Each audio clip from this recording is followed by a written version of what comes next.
कोल्हापूर महानगरपालिकेच्या कार्यक्षेत्रामध्ये संभाव्य पूर परिस्थिती निर्माण झाल्यानंतर ज्या ज्या ठिकाणी पाणी येते त्या ठिकाणच्या लोकवस्तीची काळजी घेण्याकरता सार्वजनिक बांधकाम विभागामार्फत 10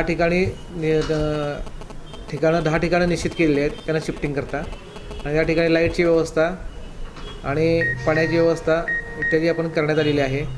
पावसाळ्यामध्ये ज्या ठिकाणी भिंती वगैरे पडझड होते त्यासाठी रात्रीचे आपण दक्षता पथक ठेवण्यात आलेले आहेत.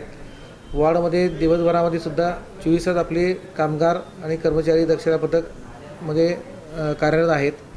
त्यानंतरचे सर्व इंजिनियर्स आणि नोडल ऑफिसर नेमलेले आहेत, त्यांचे ऑर्डर्स इश्यू केलेले आहेत. सगळ्यांचे मोबाईल चालू राहण्याच्या सूचना दिलेल्या आहेत आणि सुतारवाड्यामध्ये जेव्हा परवा पाणी आलं होतं तिथले जवळजवळ आपण 26 लोकांना स्थलांतरित केलेलं आहे. यामध्ये याप्रमाणे आपण सार्वजनिक बांधकाम विभागामार्फत पूर परिस्थितीमध्ये लोकांना सहकार्य करण्याकरता आपण यंत्रणा ठेवलेली आहे.